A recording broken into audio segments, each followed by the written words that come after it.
paz do Senhor, queridos irmãos da Casa de Oração Efizibá, nós louvamos a Deus por estarmos juntos essa manhã para mais uma vez nós aprendermos um pouco mais da Palavra do Senhor, crescermos na graça e no conhecimento do nosso Senhor Jesus Cristo. Eu gostaria de orar com os irmãos, pedindo ao Senhor a bênção do Senhor sobre a nossa aula dessa manhã. Senhor, no nome de Jesus, nós te agradecemos, te bendizemos, te exaltamos, porque somos teus e porque somos teus, Pai, nós gozamos das tuas bênçãos, do prazer da tua presença e nós te agradecemos, Pai, por sermos comprados com preço de sangue para fazermos parte, ó Deus, da família de Cristo, da família do Senhor, que nos acolheu com o seu tão grande amor para conosco, Pai. Te bendizemos por essa manhã, te agradecemos pelos irmãos que estão conosco, te agradecemos pela nossa igreja, te louvamos pelo nosso pastor e te pedimos que tu nos ajudes, Senhor, nessa manhã, no entendimento, na compreensão da tua palavra. Assim nós clamamos e pedimos tudo para a tua glória, no nome de Jesus. Amém. Irmãos, nós vamos falar nessa manhã sobre a Epístola de Tiago. Nós gostaríamos de iniciar falando do nosso versículo-chave, que está lá em Tiago 2,18, que diz assim: Mas alguém dirá, tu tens fé e eu tenho obras. Mostra-me a tua fé sem obras e eu com as obras te mostrarei a minha fé. Eu vou repetir. Mas alguém dirá, tu tens fé e eu tenho obras. Mostra-me essa tua fé sem obras e eu, com as obras, te mostrarei a minha fé. Irmãos, a Epístola de Tiago está, em primeiro lugar, no grupo de 7 livros do Novo Testamento, que são considerados livros, epístolas gerais ou epístolas católicas.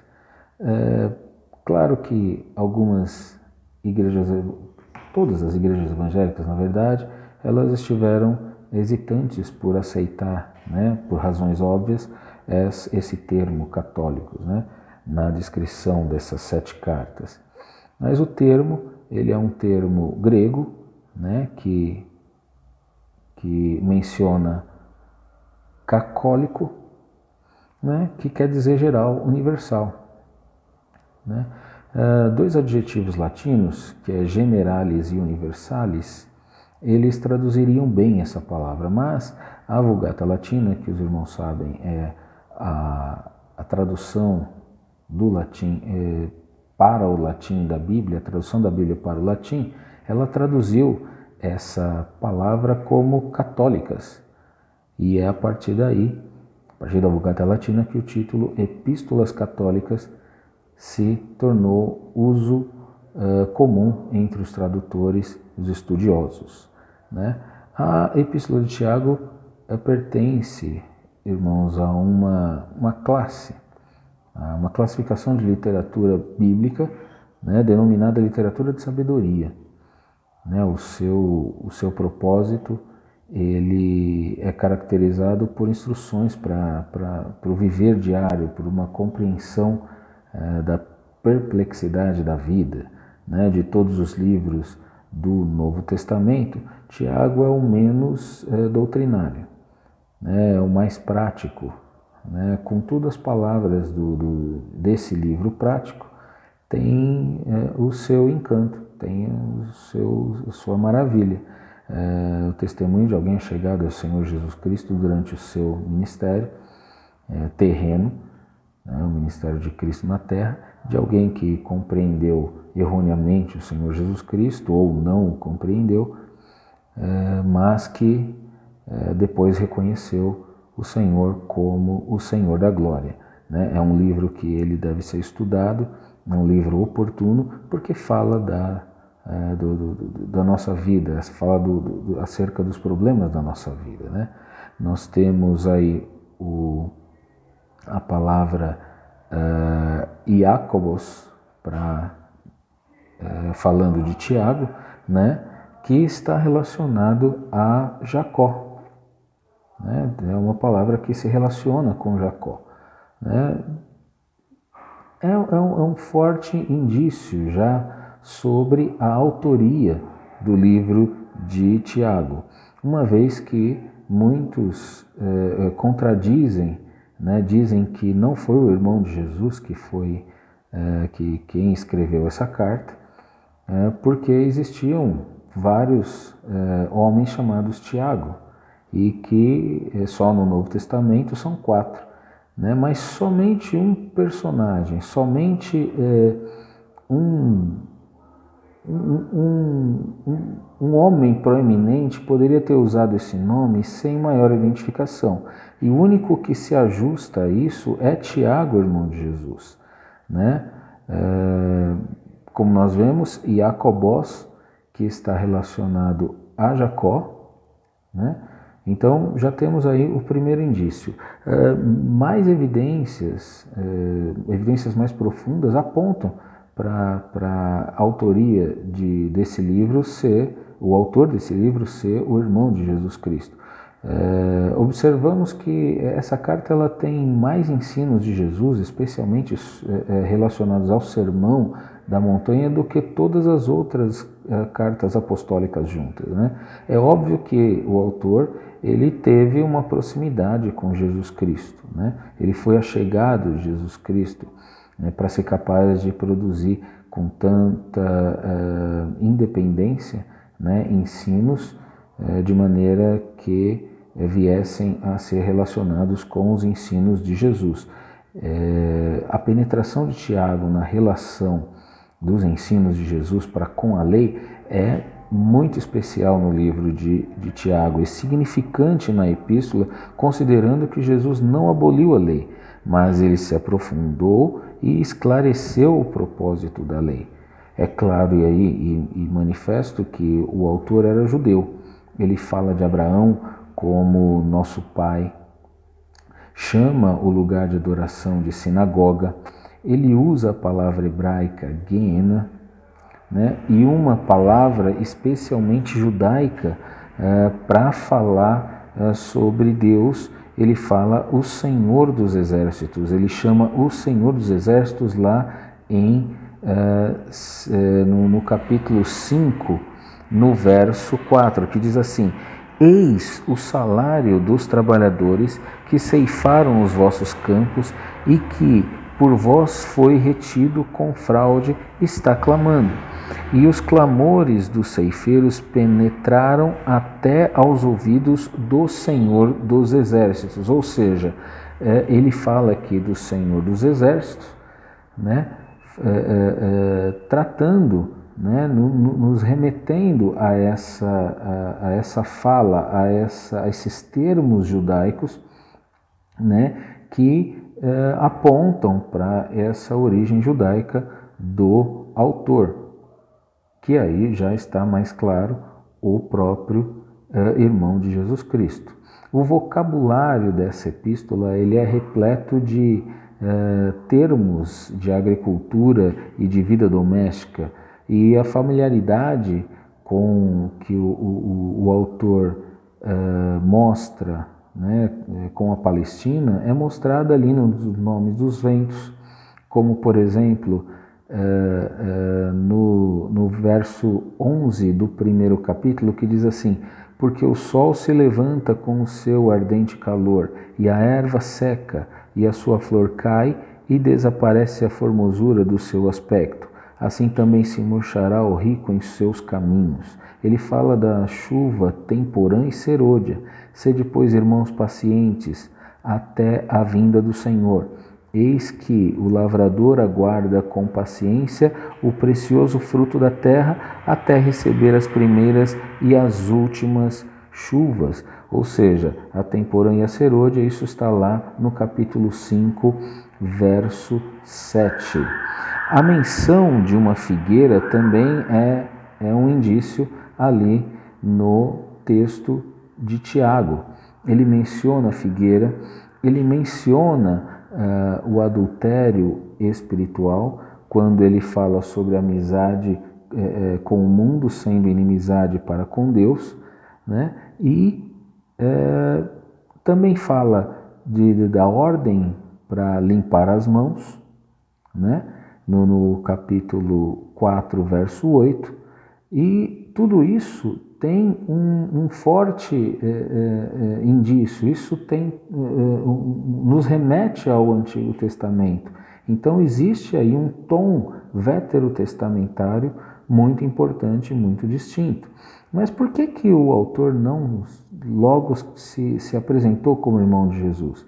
Provavelmente a melhor pergunta não seria essa, mas seria por que ele precisava, né, se apresentar como irmão de Jesus. Ele não precisava se apresentar como irmão de Jesus.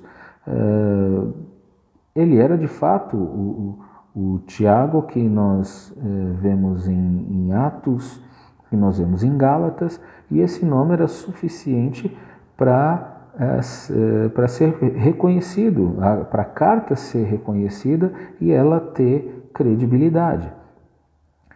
No caso, para a data e local, né, dessa epístola, nós não temos um consenso.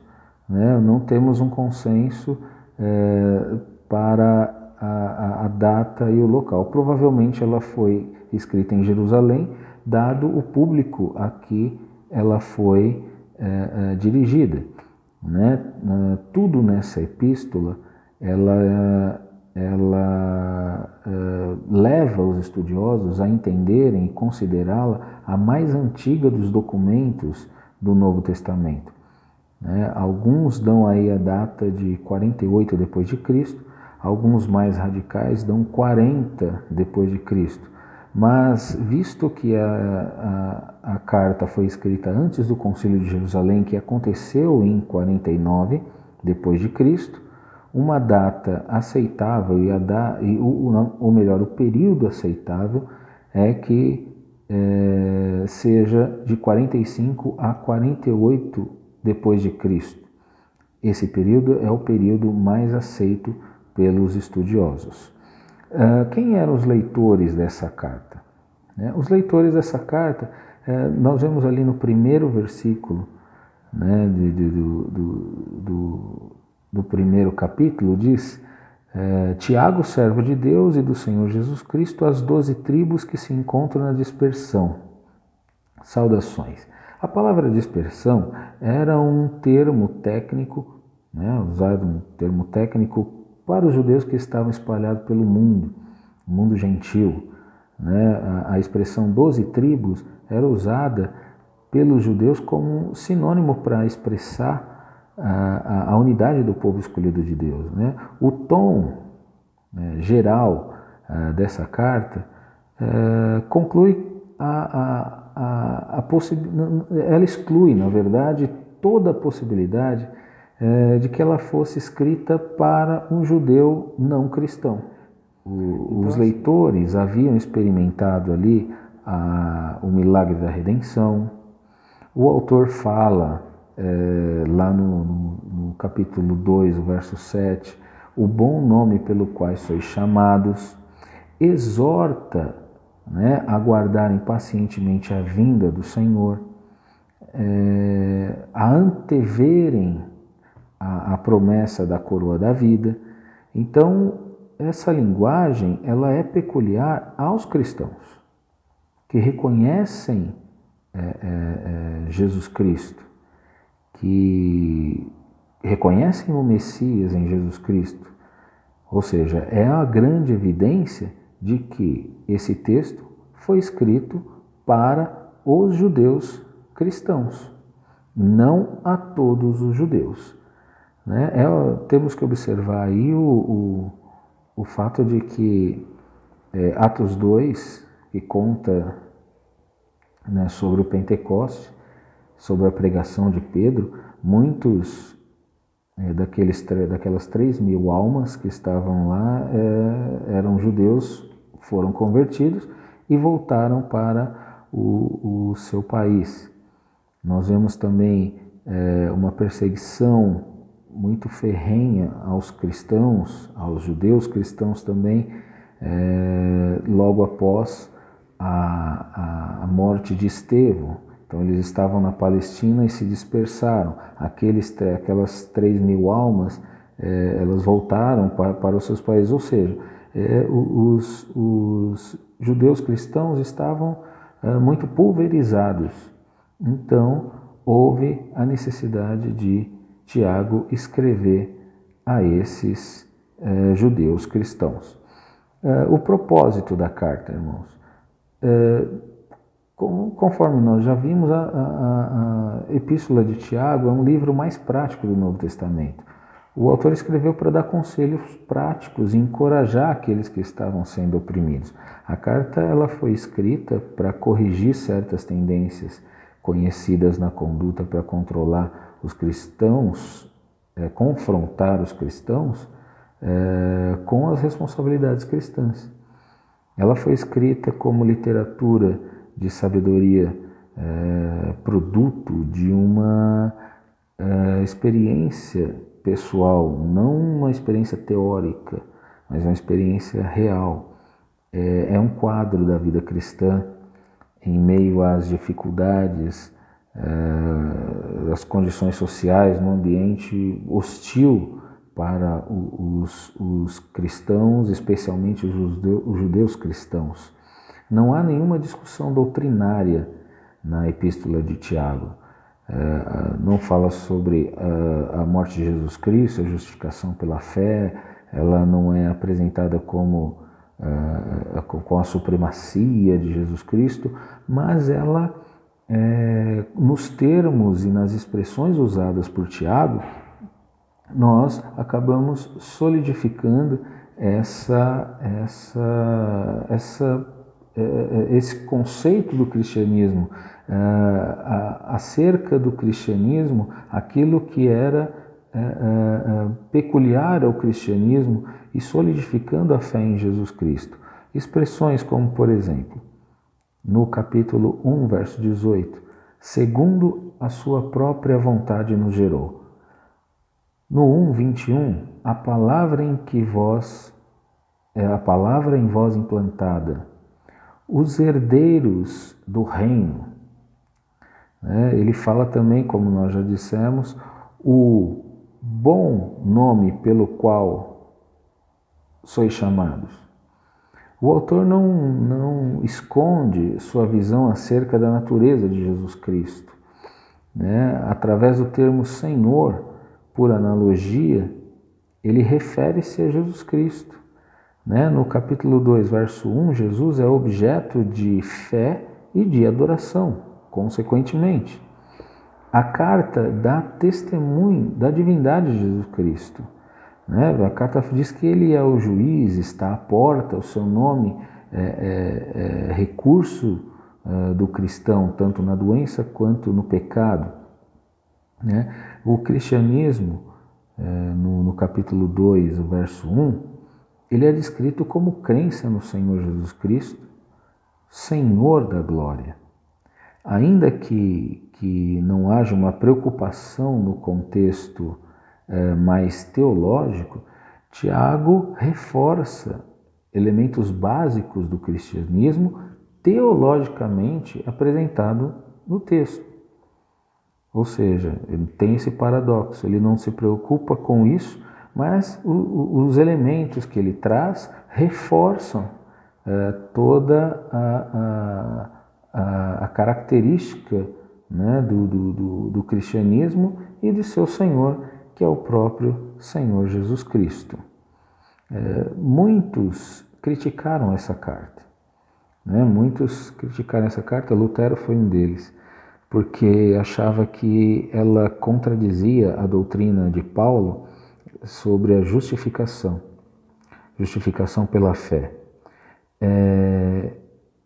Ali, naquele momento de Paulo, em uma situação histórica em que a fé no Senhor Jesus havia se tornado completamente subjugada às obras, mas Tiago escreveu antes dessa controvérsia, antes desse embate de Paulo com os judaizantes entre a fé e as obras. Tiago não batalhou com Paulo, ele escreveu para contra-atacar a tendência humana do antinomianismo. O que é o antinomianismo? É uma doutrina que se pauta no princípio de que para ser cristão basta ter fé, rejeitando as normas de conduta estabelecidas pela lei mosaica. Trazendo isso para o nosso caso, para o nosso tempo, seria termos fé em Cristo, crermos no Senhor Jesus, mas ignorarmos a conduta e o testemunho de vida piedosa, decente, honesta, contrapondo-nos aos ensinos bíblicos de vida e comportamento na terra. Tiago insistiu que a fé deve ser demonstrada pelo viver correto, e de fato, o viver incorreto prova a inexistência de fé. Viver incorreto é a prova de nenhuma fé no Senhor Jesus Cristo ou de uma fé morta. E aí entra essa discussão de Tiago. Paulo teve que lutar contra o legalismo judaico, as bases para a salvação. Tiago lutava contra o viver imoral e não ético. Tiago nada diz acerca das obras da lei. Ele afirma, sim, que o fruto da fé deve ser comportamento tanto ético quanto moral. A fé, ela deve produzir o viver justo e o fruto do Espírito que Paulo relaciona em Gálatas 5. Paulo vai da causa para o efeito. Tiago vai do efeito para a causa, mas ambos chegam à mesma conclusão. Paulo mostra a fé produzindo obras e Tiago mostra as obras que provam a fé. Nós praticamos boas obras não para sermos salvos, mas porque nós somos salvos. Nós temos aí, irmãos, a estrutura e o conteúdo dessa carta. A Epístola de Tiago, ela, de maneira lógica, ela se divide em 3 seções desiguais. O versículo introdutório é a saudação comum da correspondência normal do mundo antigo. O escritor identifica-se a seus leitores e os saúda. Isso era muito clássico, era muito recorrente. Não há nenhuma saudação formal de encerramento, também não há nenhuma bênção. O restante da carta é autoritário, mas não é altivo. Ela traz 54 imperativos nesses 108 versículos do corpo da carta. O autor exorta como um pastor, a partir da sua experiência pessoal, para ajudar os seus leitores no viver da vida cristã prática. O assunto básico da primeira divisão é a verdade contrastada com a hipocrisia da imitação. Tiago afirma que a realidade na vida cristã é e tem que ser distinta da falsidade ou da imitação. Esse contraste entre a realidade e a falsidade é visto em 4 aspectos diferentes da vida cristã: no caráter, na adoração pública, no amor, na fé. A segunda divisão refere-se aos pretensiosos que querem ser mestres. Tiago afirma que um mestre leva sobre si uma grande responsabilidade e um perigo correspondente. O uso da fala, a facilidade de falar, deve ser guardado em todo o tempo. A língua é difícil de ser controlada, e o único modo de controlar a língua é ser um bom mestre e ser capaz de distinguir entre a sabedoria desse mundo e a verdadeira sabedoria proveniente de Deus. A última seção fala do mundo que está em oposição a Deus e como o cristão deve viver nessa comunidade, essa comunidade antagônica. Tiago declara que uma pessoa que faz do prazer alvo de vida está em oposição a Deus. O prazer como um fim em si mesmo traz malefícios para a vida, ocasiona dissensões, brigas civis e guerra, né? Tira a única fonte de verdadeira satisfação na vida, e é o adultério espiritual, como nós já dissemos, lá no capítulo 4, verso 4. O cristão deve fazer, diz a carta, tudo para escolher Deus em detrimento do mal, como um fator controlador da vida. Aquele que verdadeiramente se submete ao Senhor terá alegria real. Isso ele diz, ele fala lá no capítulo 4, já no versículo 7 até o 10. Há uma diferença, né, segundo o autor, entre a submissão real e a presunção. Né? A vida é incerta e o cristão não deve usurpar a prerrogativa de Deus de julgar, planejar o futuro. No capítulo 5, a partir do verso 7, nós já temos uma exortação para a verdadeira conduta cristã no mundo que se passa. Esses versículos são várias exortações à paciência, até a vinda do Senhor, e as atividades junto aos irmãos, junto à igreja, né? Na oração, no louvor, aos doentes, a confissão de pecados e restauração dos inconstantes, né? Que já eram muitos naquela época. E para concluir, irmãos,